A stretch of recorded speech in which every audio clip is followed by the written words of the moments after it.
कभी कभी ऐसा भी होता है कि हाइपोथेटिकली कि जैसे ऋषभ पंत की बात चलती है कि भाई ऋषभ पंत को ले लो क्योंकि ये मैच बदल सकते हैं, तो जो बहुत बड़ा प्लेयर नहीं होता है, जैसे केदार जाधव को ही आप ले लीजिए, वो इनसिक्योर भी फील करता है कि यार ये ऋषभ पंत की बात कर रहे हैं, क्या वो भी आपके खेल में दिखता है, उसका रिफ्लेक्शन दिखता बिल्कुल, वो ये सारी चीजें होती है। तो मुझे लगता है कि जब कोई इंडिविजुअल बाहर जा रहा था बैटिंग करने के लिए और उसके आजू बाजू सारे लोग कुछ अलग बात कर रहे हैं, किसी और के बारे में डिस्कस कर रहे हैं, तो वो चीज मुझे लगता है कि सही चीज नहीं है, क्योंकि जो भारत के लिए रिप्रेजेंट करता है उसे पूरा सपोर्ट, पूरी बैकिंग होनी चाहिए और उस प्लेयर को यही बिलीव करना चाहिए कि इस समय इस नंबर में मैं भारत का बेस्ट प्लेयर, ये मेरा रोल है, ये रहेगा। बिल्कुल, क्योंकि आप भारत को रिप्रेजेंट करते हो, ये एक बड़ा ऑनर है और जब कोई भारत के लिए खेल रहा है तो ये सबकी ड्यूटी बनती है कि वो उस प्लेयर को उस मैच में सपोर्ट करे। और धोनी भी, हमें वो धोनी चाहिए जो एक प्रैक्टिस मैच में उन्होंने कार्डिफ में 100 बनाया था, थोड़ा सा अंदाज वही चाहिए। वो तो है, क्योंकि आई थिंक उनमें मारने की एबिलिटी है, मगर मुझे लगा कि कल वाले मैच में थोड़ा, मैं ये नहीं कह रहा हूँ कि सिर्फ छक्के और चौके ही मारने चाहिए थे, मगर थोड़ा अगर स्ट्राइक रोटेशन अच्छा होता। अगर आप देखो तो उस स्टेज में बहुत ज्यादा डॉट बॉल्स गए, तो उसमें अगर स्ट्राइक रोटेशन और अच्छा हो जाएगा तो हमारा फिनिश अच्छा हो जाएगा, क्योंकि हर बार डॉट बॉल खेली इंडिया ने कल। हाँ, मैं देख रहा था और 150 से ज्यादा वही चीजें मुझे कुछ ज्यादा पसंद नहीं आई कल के मैच के बारे में, अगर आप बात करें तो। मगर मैं समझता हूं कि जो एक स्ट्रॉन्ग फिनिश होना चाहिए वो अगर नहीं कर पाते तो फिर हम प्रॉब्लम्स में आ सकते हैं। और वही बात हुई कल कि टारगेट, जो मुझे लगता है कि अगर लास्ट 5-6 ओवर में हार्दिक के भी आके कुछ शॉट्स लगते तो हम 260 के करीब पहुंचते। अगर थोड़ा शुरू में भी इनिशिएटिव लेते तो जरूर उस टारगेट के करीब हम पहुंचते थे, which would have been a difficult total. Exactly 260 तो खैर हमारे भी चेहरे की हवाइयां नहीं उड़ती, मेरी तो हवाइयां उड़ गई थी कल जब 224 से हरभजन सिंह भी थे, तो मैंने कहा पाजी आपका क्या हाल है, कहते मेरा भी वही हाल है जो आपका हाल है। बट ये है कि चलिए 224 भारत ने डिफेंड भी किए। विराट, रोहित शर्मा, इन पर डिपेंडेंस है। रोहित कल बड़ी अच्छी गेंद पर आउट हुए, मैं तो कहता हूँ अच्छा है, लॉ ऑफ एवरेजेस में जो एक आधा फेलियर है यही होना तो यही खत्म कर दो, क्योंकि आने वाले मैच बहुत बड़े मैच हैं, बड़े मैचेस हैं। तीनों मैचेस हमारे नहीं, मगर मैं कहूंगा कि जनरली जो टूर्नामेंट में इंग्लैंड के बारे में भी अगर बात करें तो उनके हमसे ज्यादा बड़े हैं, क्योंकि हमारी मैच तो साउथ अफ्रीका के खिलाफ हो गई है, ऑस्ट्रेलिया के खिलाफ हो गया, न्यूजीलैंड वॉश्ड आउट हो गया, पाकिस्तान हो गया।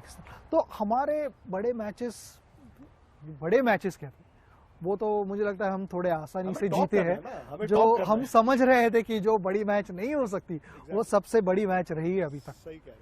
तो ये गेम एक ट्रिकी गेम है, इसमें कुछ भी हो सकता है। आप जब सोचते हो कि सब कुछ ठीक चल रहा है, तभी एक, हम कहते हैं कि ना, रेड फ्लैग होता है, हमेशा वार्न करता है आपको कि वो रेड फ्लैग कल था। टूर्नामेंट के आधे में एक रिफ्लेक्शन दिखता है आपको कि कौन क्या कर सकता है, किसकी क्या एबिलिटी है, और ये क्लियर है, जैसे आपने पहले भी कहा कि वो इंडिया में अब दिख रहा है। ऑस्ट्रेलिया भी शायद गेंदबाजी उनकी थोड़ी कमजोर है। इंग्लैंड को क्या हो गया है, इंग्लैंड ने तो कप कहा था, the cup is coming home, हम तो उनके होम में है, but where is the cup? वो फुटबॉल में भी हर बार कहते हैं the cup is coming home. Saucer उनके पास नहीं है और कप हमेशा सॉसर के ऊपर ही रखा जाता है। सही बात है, कप का क्या करना है? हाँ, तो वो कहाँ किसके पास है वो देखना पड़ेगा। इंग्लैंड फंस सकता है आपको लगता है, क्योंकि 3 टीमें तो दिख रही हैं, इंडिया, ऑस्ट्रेलिया, न्यूजीलैंड। अब इंग्लैंड ने 3 बड़े मुकाबले खेलने हैं, एक मैच खेलना है ऑस्ट्रेलिया से, एक मैच खेलना है इंडिया से, एक खेलना है न्यूजीलैंड से।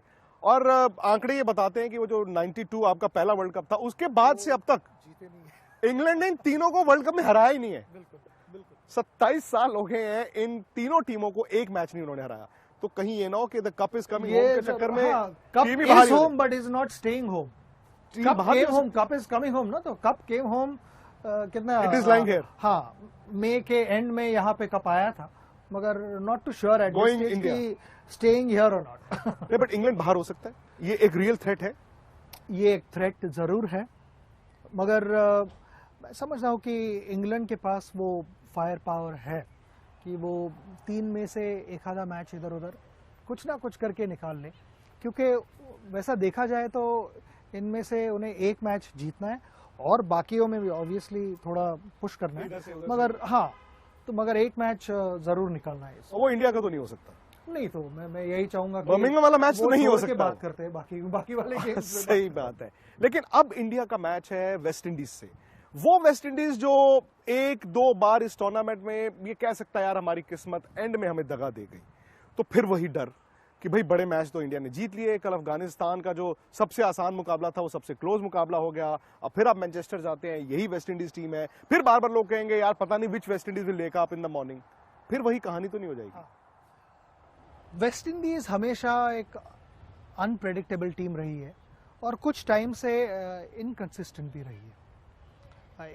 एक स्टेज थी जहां पे वेस्ट इंडीज आके एक कंसिस्टेंट परफॉर्मेंस देते थे, और अगर वेस्ट इंडीज को आपको हराना है तो आप अपना टॉप गेम अगर ड्रेसिंग रूम में जाके नहीं लेके जाते तो खेले उस तो, टाइम पे तो फिर आपको कोई चांस नहीं था उस टीम के साथ।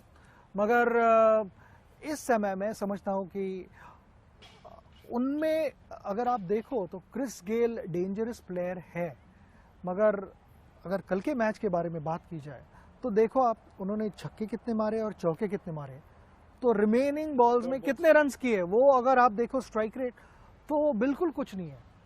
मगर उनमें वो एबिलिटी है कि अगर आपको 15 रन के रन रेट में भी जाना है कुछ ओवरों के लिए तो वो कर सकते हैं, वो उनके रीच के बियॉन्ड है नहीं। और जिस तरह से ब्रेथवेट ने भी दिखाया है उनकी जो पावर है, जो एबिलिटी है मारने की, वो कुछ कमाल की एबिलिटी है। तो मैं समझता हूँ कि इनके साथ हमारे स्पिनर्स ज़रूर काम में आएंगे। फास्ट बॉलिंग ऑफ कोर्स शुरू में बुमराह का स्पेल बहुत क्रूशल रहेगा शमी के साथ, तो आई थिंक बॉल अगर क्रिस गेल से दूर जाता रहेगा आउट स्विंगर बुमराह का, तो वहाँ पे स्लिप फील्डरों को यही कहूँगा कि तैयार रहो, शुरू में आ तो सकता इसमें है। ठंड भी कम होगी, अब तो हाथ में गेंद लग के इतनी दर्द भी नहीं होगी। हाँ बिल्कुल, क्योंकि कभी कभी तो ऐसे गेंद हाथ में लगती है तो पता भी नहीं लगता, 1-1.5 सेकंड के बाद पता लगता है कि गेंद आके हाथ को लगी है ऑलरेडी।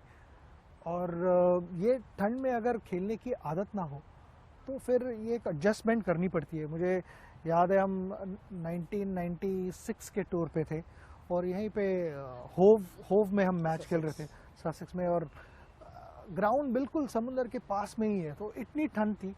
मैंने थर्मल डाला था, मैंने फिर उसके ऊपर 2 टी-शर्ट्स डाले थे, 2 स्वेटर डाले थे, फिर भी ठंड लग रही थी। तो मैंने अंपायर से परमिशन ली, मैंने कहा कि जो मेरा इंडियन टीम का ट्रैक टॉप है उसे मैं उल्टा करता हूँ, क्योंकि अंदर की जो लाइनिंग थी वो पूरी सफ़ेद थी, तो उसे पहना तो ऑलमोस्ट 5-6 लेयर थे, फिर भी ठंड लग रही थी। तो ठंड में बहुत प्रॉब्लम होती है, जिन्हें आदत नहीं है खास करके, तो उन्हें तो बहुत ज़्यादा प्रॉब्लम।